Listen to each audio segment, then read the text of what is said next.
आजकल शोहरत, बड़े बड़े बिजनेस वालों को देश की संपत्ति सौंपने की राजनीति, अहंकार की राजनीति चलती है। मैं भी जब यूपी गई तो मेरे साथियों ने बोला, दीदी बड़ी गाड़ी में बैठो। मैंने कहा क्यों? कहते भोकाल होना चाहिए। तो आजकल भोकाल की राजनीति है, शान शोहरत की राजनीति है, और कहीं पे बीच में जो जनता की समस्याएं हैं, जो सत्य है इस देश का, वो डूब रहा है। यहां खड़े होकर ये कहना बहुत आसान है, दूसरों की आलोचना करना बहुत आसान है। आखिर राजनीतिक सभ्यता को कायम रखने की सबसे बड़ी जिम्मेदारी किसकी होती है? प्रधानमंत्री की ही होती है। लेकिन 2 दिनों पहले की बात है, विपक्ष की बहुत बड़ी मीटिंग हुई। तमाम विपक्षी दल के बड़े बड़े वरिष्ठ नेता आए। उसी दिन या अगले दिन प्रधानमंत्री जी का एक बयान आया, और इस बयान में उन्होंने कहा कि जितनी भी विपक्ष के नेता हैं, जितने भी विपक्ष की पार्टियां हैं, एक झटके में प्रधानमंत्री जी ने जैसे सब धान 22 पसेरी सबको चोर बोल डाला। इतने वरिष्ठ नेता, अपने अपने प्रदेशों के प्रतिनिधि, बड़ी बड़ी पार्टियों के नेता, जिन्होंने आजीवन देश के लिए संघर्ष किया, जिनका देश प्रदेश में आदर है, जो जनता के मुद्दे उठा कर आगे बढ़े राजनीति में, उनका इस तरह का अपमान प्रधानमंत्री जी ने खुद कर दिया। और दूसरी तरफ देखिए, मणिपुर में 2 महीनों से पूरा प्रदेश जल रहा है, घरों में आग लगाई जा रही है, मार काट हो रही है आपस में, महिलाओं के साथ भयावह अत्याचार हो रहा है, बच्चों के सर पर छत नहीं रहे, और हमारे प्रधानमंत्री जी ने 77 दिन के लिए कोई बयान ही नहीं दिया इस पे। वहां पे एक्शन लेना छोड़िए, एक लफ्ज नहीं कहा। कल मजबूरी में, क्योंकि एक इतना भयावह वीडियो वायरल हुआ कि वो फिर चुप नहीं रह पाए, तो मजबूरी में कल एक बयान दिया, उन्होंने एक वाक्य बोला, और उस वाक्य में भी राजनीति घोल दी। उस वाक्य में भी उन्होंने उन प्रदेशों का नाम ले लिया जिसमें विपक्ष की सरकार है। तो मैं आपसे पूछना चाहती हूं कि ये जन आक्रोश लिखा है, ये जन आक्रोश किस बात का? ये जन आक्रोश आपके ही मुद्दों पर है कि नहीं है? और यहां खड़े होकर मैं भी इस 30 मिनट के भाषण में 10 मिनट प्रधानमंत्री जी की आलोचना कर सकती हूं। 10 मिनट के लिए मैं ये कह सकती हूं कि कितनी घोषणाएं, नकली घोषणाएं की, कितने घोटाले किए, कितने नाटक करते हैं शिवराज जी। और मैं 10 मिनट के लिए सिंधिया जी के बारे में भी बोल सकती हूं कि किस तरह से अचानक उनकी विचारधारा ही पलट गई। लेकिन आज मैं यहां आपका ध्यान भटकाने के लिए नहीं आई हूं, मैं आपके मुद्दों पर बात करने आई हूं। और आज जो सबसे बड़ा मुद्दा है आपका, मैं जानती हूं क्या है, महंगाई का मुद्दा है। सबसे बड़ा मुद्दा आज महंगाई है। और मैं सिर्फ सब्जी, फल, आटा, गेहूं, इस सब की मैं महंगाई नहीं कह रही हूं। ये तो है ही, जब टमाटर 150 रुपए में आप खरीद नहीं सकते तो ये तो है ही। लेकिन इस महंगाई से किस तरह आपकी कमर तोड़ी जा रही है, उसकी बात कर रही हूं। मैं वो बात कर रही हूं कि जब घर में इतनी बारिश हो रही है, आजकल छत से कुछ पानी गिर रहा है, आपको मरम्मत करवानी है, वो मरम्मत महंगी हो गई है। आपको किसी के घर जाना है, कुछ ले जाना है उनके लिए, वो खरीदना मुश्किल हो गया है। आपके बच्चों की फीस भरना मुश्किल हो गया है। इतनी बारिश में जो बच्चे स्कूल पाठशाला तक जा रहे हैं, उनके लिए छाता खरीदना मुश्किल हो गया है। आपके पूरे जीवन पर एक बहुत बड़ा बोझ बन गई है ये महंगाई। तो ये सिर्फ टमाटर के भाव की बात नहीं है, ये बात आपके जीवन की है कि किस तरह आप गुजारा कर पा रहे हैं, मैं समझ नहीं पा रही हूं। मेरी बहनें यहां बैठी हैं, सबसे बड़ा बोझ इन पर है। समाज का बोझ, महंगाई का बोझ मेरी बहनें उठाती हैं सबसे ज्यादा। आज रसोई के लिए सामान खरीदना है, तेल खरीदनी है, वो भी नहीं मिलती। गैस का सिलेंडर मिलता तो था, उसमें गैस भरना ही मुश्किल हो गया है। आज आपको खरीदने जाना है तो 1000 रुपए से कम नहीं मिल रहा।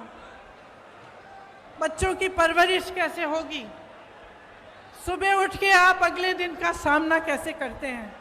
कोई बीमार पड़ जाता है तो घबराहट उनकी भी होती है और इस बात की भी होती है कि मैं दवाई कहाँ से खरीद के लाऊं। घर पे बीमार पड़ा है लेकिन दुकान जाकर इतनी महंगाई है कि दवाई ही नहीं मिलेगी, मैं क्या करूं? आज ये है आपकी परिस्थितियां। तो इस बीच मुझे उचित नहीं लगता कि यहां आकर मैं फिजूल की बातें करूं, मैं दूसरों की बार बार आलोचना करती रहूं। मुझे ये उचित लगता है कि हर चुनाव में, हर प्रदेश में, हर गांव में, हर मोहल्ले में जब कोई नेता जाता है तो उसे जनता के मुद्दों पर बात करना पड़ेगा। उसको बताना पड़ेगा कि ये महंगाई क्यों है, कि महंगाई के साथ साथ इतनी बेरोजगारी क्यों है, कि एक ऐसी सरकार क्यों है आज हमारे देश में जिसने पूरी की पूरी देश की संपत्ति 1 या 2 बड़े बड़े बिजनेस वालों को बेच दी। जहां से आपको रोजगार मिलता था, उन कंपनियों को जब इन्होंने अपने मित्रों को सौंपा तो उनको मालूम होगा कि आप बेरोजगार होंगे। आपको रोजगार कहां से मिलता था? पीएसयू से मिलता था, बड़ी बड़ी जो सरकारी कंपनी थी उनसे मिलता था। आपको रोजगार खेती की कमाई से मिलता था, आपको रोजगार सेना से मिलता था, आपको रोजगार छोटे छोटे व्यापार से मिलता था। आज परिस्थितियां क्या हैं?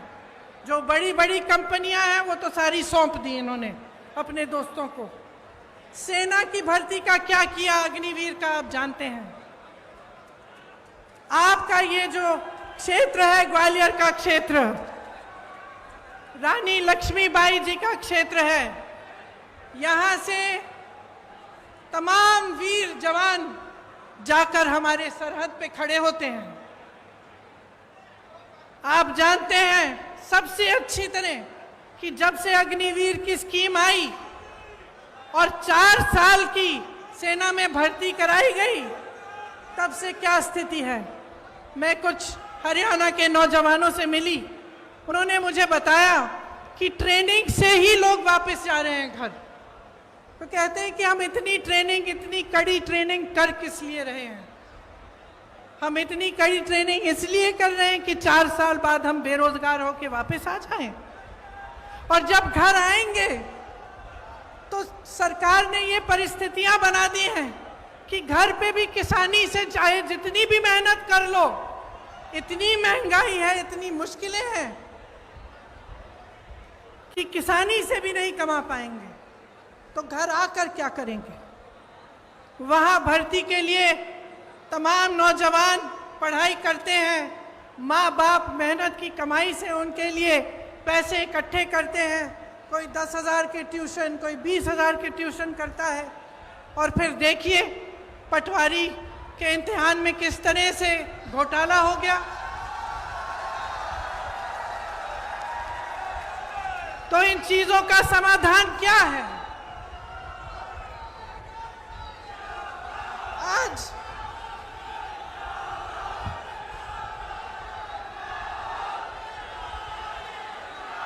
शर्म की बात है, शर्म की बात है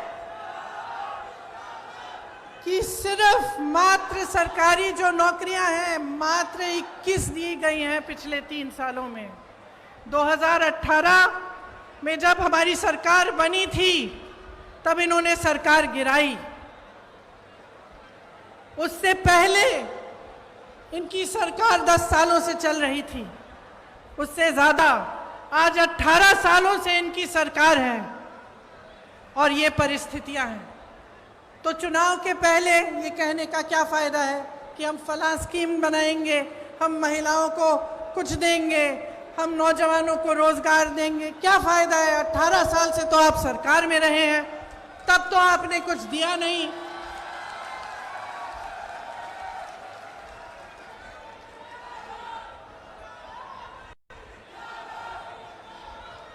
तो ये परिस्थितियां हैं, ये सच्चाई है। आपके मुद्दे क्या हैं? महंगाई है, बेरोजगारी है। जिस तरह से ये घोटाले पे घोटाला होता जा रहा है, जिसकी बड़ी लंबी लिस्ट है, यहाँ मेरे पास निकालते हूँ, क्योंकि इतनी लंबी है कि इतने सारे याद भी नहीं रह पाते। खैर, निकाल के बाद मैं बताऊंगी, दिख नहीं रही। तो इन्होंने इतने सारे घोटाले किए, कुछ नहीं छोड़ा, सड़कें नहीं छोड़ी, कुछ नहीं छोड़ा, भगवान की मूर्तियां नहीं छोड़ी महाकाल में।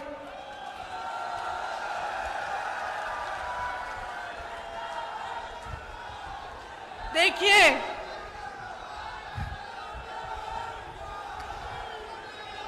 एक बात है, देखिए, दो बातें।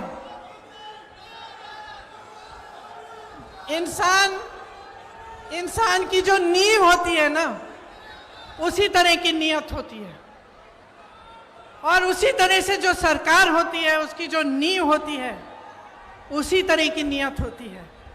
ये जो सरकार इन्होंने हमारी सरकार गिरा के बनाई, इसकी नींव ही गलत थी। पैसों से खरीदी सरकार है।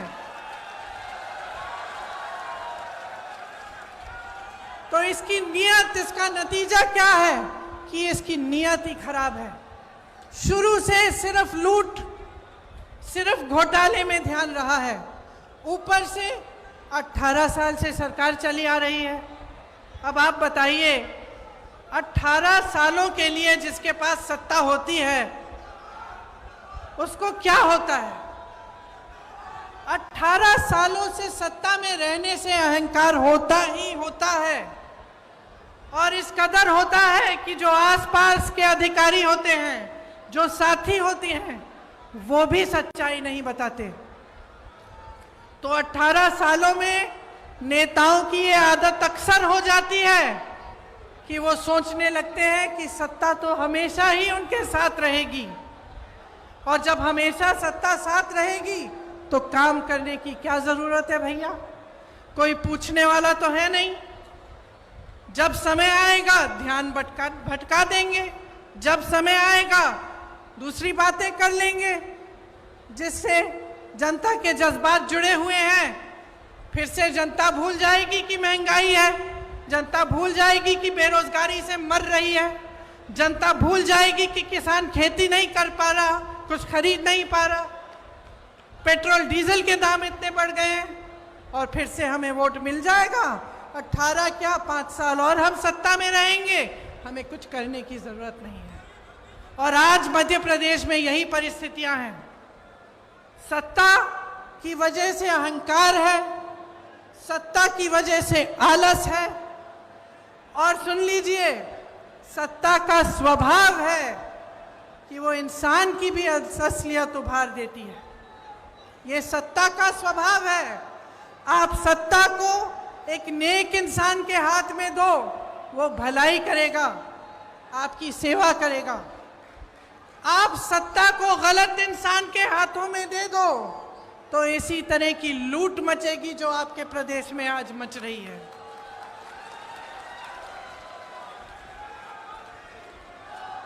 महंगाई, बेरोजगारी से समाज में तनाव बढ़ता है।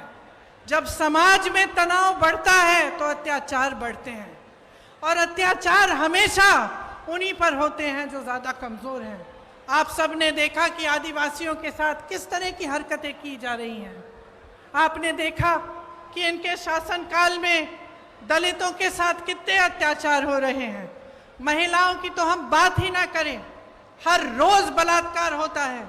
एक तरफ आपके अखबारों में बड़े बड़े इश्तिहार हैं इनकी सरकार के, और दूसरी तरफ ये खबरें कि किसी भाजपा के नेता के बेटे ने किसी के बलात्कार किया है, उसका आरोपी है, या फिर किसी महिला की छेड़छाड़ की है।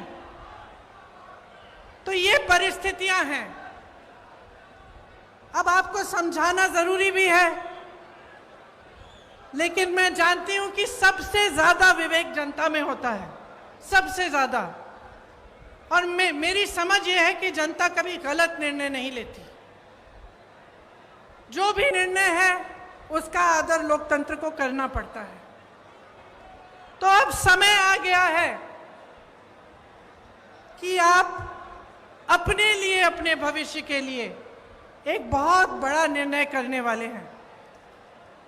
यह निर्णय क्या है कि अगले 5 सालों में क्या आप यही चाहते हैं जो आपने पिछले 5 सालों में देखा? और इस विषय में मैं आपसे पूछना चाहती हूं, मेरे नौजवान भाई बहन, बताइए आप में से कितनों को रोजगार मिला है?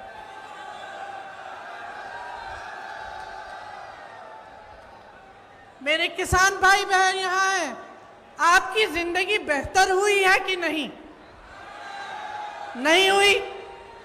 5 सालों में आपकी तरक्की हुई है कि नहीं? यहां व्यापारी होंगे, छोटे दुकानदार वाले भी होंगे, रेहड़ी पटरी वाले भी होंगे। क्या आपके जीवन में तरक्की आई है कि नहीं? आप कितनी मेहनत से कमाते हैं, कुछ नहीं बचता आपके पास। और जो आप पर सत्ता है, जो जिनके पास सत्ता है, जो आप पर राज कर रहे हैं, आलस के बावजूद घोटाले पे घोटाले कर करके कमा रहे हैं। बड़े बड़े आलीशान महल हैं उनके, बड़े बड़े बिजनेस वालों के साथ घूमते फिरते हैं, लेकिन आपके पॉकेट में, आपके जेब में एक पाई नहीं बचती। आज ये अभाव है तो इसलिए है क्योंकि आप जागरूक नहीं बने हैं। मैं आप ही को दोषी ठहराऊंगी कि आपकी जागरूकता में कमी है। आप नेताओं से सही सवाल कर नहीं रहे हैं। आप नेताओं से पूछिए कि इतने घोटाले क्यों हो रहे हैं, कि आपने 22,000 घोषणाएं की, उसमें से क्या आपने 2,000 भी पूरी की? आप क्यों नहीं पूछ रहे हैं कि ये 20-25 घोटाले, इनकी जो लिस्ट है ये हर रोज बढ़ती कैसी चली जा रही है? आप ये नहीं पूछते कि आपके लिए इतनी महंगाई और इस देश के जो बड़े बड़े उद्योगपति हैं, जिनको इन सरकारों ने आपकी संपत्ति दे दी है, उनकी कितनी कमाई है? मैं बताती हूँ, 1600 करोड़ रुपए एक उद्योगपति एक दिन में कमा रहा है, जिसको इस देश की संपत्ति दे चुके हैं। 1600 करोड़ रुपए एक दिन में, और इस देश का किसान एक दिन में 27 रुपए नहीं कमा पा रहा। तो आज मैं आपसे पूछना चाहती हूं, बदलाव चाहते हो कि नहीं चाहते हो? आप एक ईमानदार सरकार चाहते हो कि नहीं चाहते हो? आप इस सरकार को हटाकर एक ऐसी सरकार बनाना चाहते हो जो आपके लिए दिन रात एक करके काम करे कि नहीं? आज 1600 युवा बेरोजगार हैं प्रदेश में। 1600 युवा आत्महत्या कर रहे हैं बेरोजगारी की वजह से। युवा जो होता है वो आशा रखता है, महत्वाकांक्षाएं होती हैं उसकी, माँ बाप के लिए कुछ करेगा, कमाएगा, घर में जो बच्चे हैं उसकी परवरिश करेगा। आज वो सारे सपने तोड़ दिए हैं। क्या आप ऐसी सरकार चाहते हैं जो रोजगार दिलवाए, जो आपको मजबूत बनाए, जो मध्य प्रदेश के नौजवानों को अपने पैरों पे खड़ा करे कि नहीं? मैंने उत्तर प्रदेश में एक नौजवान से पूछा कि बेटा ये जो राशन की बोरी तुम्हें दी जाती है, तुम्हें ये चाहिए कि तुम्हें नौकरी चाहिए। मैं सबसे पूछती थी, एक ऐसा नौजवान नहीं था जिसने कहा मुझे राशन की बोरी दो। एक नहीं था। जितने भी नौजवान थे, चाहे जितने गरीब हों, चाहे छोटे छोटे से घर में रहते हों, वो सब कहते थे हमें रोजगार चाहिए, हमें नौकरी चाहिए, हम अपने पैरों पे खड़े होकर अपने परिवार के लिए खुद कमाना चाहते हैं। और इस सरकार ने आपको निर्भर बनाने का काम किया है। आपको राशन पर निर्भर करेंगे या आपको अपनी फालतू की स्कीमों पर निर्भर करेंगे जिसमें आपको कुछ मिलता भी नहीं है, लेकिन आपको रोजगार नहीं दिलवाएंगे, आपको अपने पैरों पर खड़े होने का काम नहीं करने देंगे। इसीलिए कांग्रेस जो है वो आपके लिए कुछ वादे, कुछ गारंटी लाई है। जब मैं कहती हूं कि कांग्रेस गारंटी देगी, तो मैं इस आधार पर कहती हूं कि हमारी जहां जहां सरकारें हैं, वहां वहां हमने जो गारंटी दी वो निभाई जा रही हैं। चाहे आप मध्य प्रदेश में, चाहे आप कर्नाटका में, चाहे आप हिमाचल प्रदेश में, चाहे आप राजस्थान में देखें, तो जो वादे किए थे वो निभाए जा रहे हैं।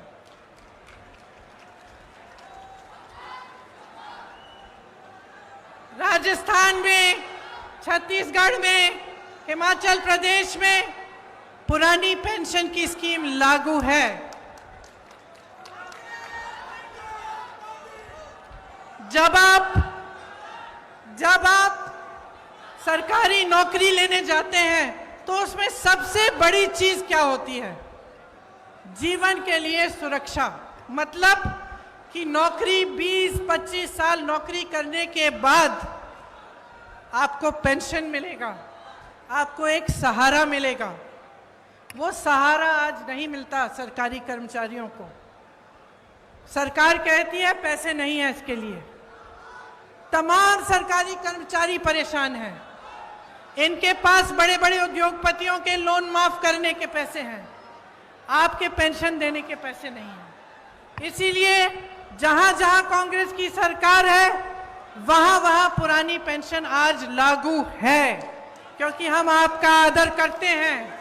हम समझते हैं कि जो सरकारी कर्मचारी है, जो दिन रात सालों के लिए सेवा करता है, उसके लिए बुढ़ापे में भी सहारा होना चाहिए।